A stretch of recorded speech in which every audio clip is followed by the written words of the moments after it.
हाँ जी, तो सबसे पहले ये बताओ कि कैसा लग रहा है स्कूल की सीनियर मोस्ट क्लास हो गई। थोड़ी तो छाती चौड़ी हो गई ना, राइट? स्कूल में तो चला लोगे दादागिरी सब बच्चों के ऊपर। अभी घर में पेरेंट्स ने कुछ रिजल्ट पे बोल दिया तो बन जाओगे भीगी बिल्ली। तो आओ मैं बताती हूँ कि घर में भी कैसे 12th में बिल्कुल शेर बने रहना है। और हाँ, जो 11th में हुआ उसको भूल जाओ, ऐसा तो मैं बिल्कुल भी नहीं बोलूंगी क्योंकि तुम ठहरे बिल्कुल बेशरम, गिल्ट भी नहीं होगा। तो सबसे पहले आओ देखते हैं कि 11th में हमने क्या गलतियां करी है और फिर तुम्हें उसका सोल्यूशन भी दे दूंगी।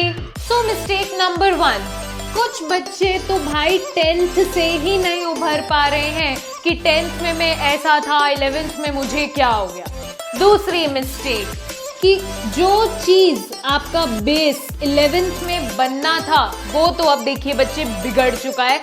11th में सारे सब्जेक्ट्स न्यू होते हैं, बिल्कुल स्टडी पैटर्न चेंज हो जाता है, तो आप उस पैटर्न को अडेप्ट ही नहीं कर पाए और आपका बेस चल बसा।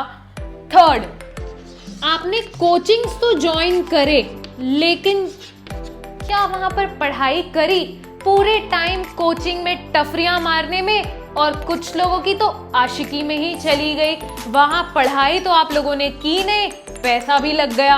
और चौथा, इसको तो मैं क्या ही लिखूं, कुछ बच्चों को तो समझ ही नहीं आ रहा कि उनके साथ जिंदगी में चल क्या रहा है, बस कट रहा है, चल रही है जैसे तैसे। ठीक है, मान ली मिस्टेक, थोड़ा सा अपने ऊपर हंस लो, थोड़ा सा गिल्ट रखना ताकि वो जो शर्म है ना वो कंटिन्यू और 12th में थोड़ा पंप रहे।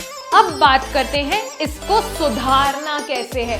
बिगाड़ तो हमने सब लिया ही है, अब सुधारने की बात करते हैं। सबसे पहला पॉइंटर था जो बच्चे 10th से बाहर नहीं आ पा रहे। देखिए बच्चे, आपके सब फ्रेंड्स इधर उधर फील्ड में जाते हैं, आपको थोड़ा सेटबैक भी लगता है, लेवल एकदम से बढ़ जाता है। थोड़ा अब मैच्योर हो जाओ, अब वो बचकानी हरकतें नहीं चलेंगी, अब आप रियल लाइफ में धीरे धीरे एंटर कर रहे हैं। 12th के बाद और चीजें टफ होंगी, तो ट्रांजिशन पीरियड है, उसको आपको जल्दी अडेप्ट करना पड़ेगा। एक सबसे बड़ी क्वालिटी होती है adaptability to change. Second point था जिन बच्चों का बेस बिगड़ गया है 11th का। अब देखिए बिगड़ तो गया है, करना क्या है कि समर ब्रेक अभी आने वाला है, मई अप्रैल अभी जस्ट खत्म हो जाएगा, समर ब्रेक आएगा, 2x की स्पीड पे वीडियोस देखना चालू करो 11th की, जो आपको लगता है कि आपके टॉपिक्स वीक है। इकोनॉमिक्स और बिजनेस में जो भी डाउट्स हो उसके लिए मैं हूं, बिल्कुल बेफिक्र होके पूछ लो। मेरे चैनल पे डले भी हुए हैं वीडियोस, मैं बोलती हूँ खुद 2x पे देखो, 1x पे इतना बोरिंग देखने की जरूरत नहीं है। अब आप सोचोगे इतनी मेहनत कौन करे, तो मत करो मेहनत, फिर 12th में एंड में रोना मत। ओके। थर्ड, कोचिंग्स वाला पॉइंट कि आप गए और वहां आपने टाइम वेस्ट कर दी। देखिए बच्चे, कोचिंग और स्कूल को अलाइन करना बहुत डिफिकल्ट होता है, आई टोटली अंडरस्टैंड। आप दोनों में से जिसको ट्रस्ट करते हैं वहां पर आप पढ़िए और स्कूल की टेस्ट सीरीज को मत छोड़िए। स्कूल में जो यूनिट टेस्ट होते हैं, मंथली टेस्ट होते हैं, हाफ ईयरलीज, आई अग्री कि नंबर नहीं जुड़ने, बट हो क्या रहा है, आप वहां से पढ़ते जाओ, यहां पर टेस्ट देते जाओ, तो नॉलेज जो है वो टेस्ट होता चला जाएगा। कोचिंग्स में जो जो हो रहा है उसके नोट्स डे 1 से बनाओ। आप लोग करते क्या है ना, एंड मोमेंट पे नोट्स बनाने बैठेंगे और जब एकदम सब एंड पे नोट्स बनाओगे तो पढ़ोगे कब, राइट? तो डे 1 से नोट्स बनाओ, नोट्स तैयार रहेंगे तो अपने अंदर कॉन्फिडेंस रहेगा कि हाँ भाई मेरे पास रिसोर्स है। फिर दोस्तों से भीख मांगना तो एंड ऑप्शन है ही, लेकिन चॉइस आपकी है। ओके। और एक और पॉइंट इंपॉर्टेंट है, रट्टा नहीं मारना है किसी चीज का। जो बच्चे 10th तक ठीक था, यहां पर रट्टा मारने बैठोगे कितना मारोगे, दिमाग की भी एक लिमिट है ना।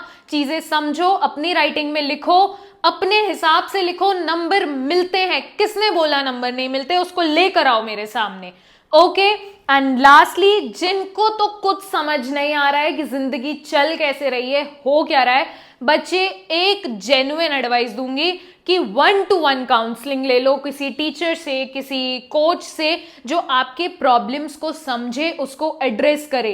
सिर्फ मैम पढ़ाई में मन नहीं लग रहा कि पीछे ना बच्चे बहुत रीजंस हैं जो कि आपके पेरेंट्स शायद सिर्फ इसको एक एक्सक्यूज की तरह ले लेते हैं, लेकिन ये एक्सक्यूज नहीं है। दिमाग को पढ़ना पड़ता है कि आपके अंदर क्या चल रहा है, उसको सॉल्व करेंगे। 1-to-1 मुझसे नहीं लेनी, मत लीजिए, लेकिन ले लीजिए, कहीं से ले लीजिए। मेरा एंड गोल है कि आप पढ़ें, जैसे तैसे पढ़ें, जिस भी रिसोर्सेज से पढ़ें, जिस टीचर की, जिस काउंसलर की लैंग्वेज आपको समझ आती है उससे बात करें, लेकिन पढ़ें। Okay?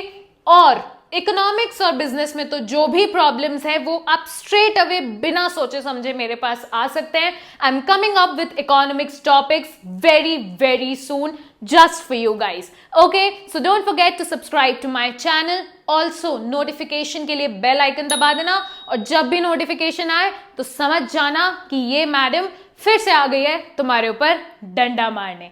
Okay, much love, and थोड़ी बातें अगर दिल पे लगी हो तो I am sorry. Bye bye.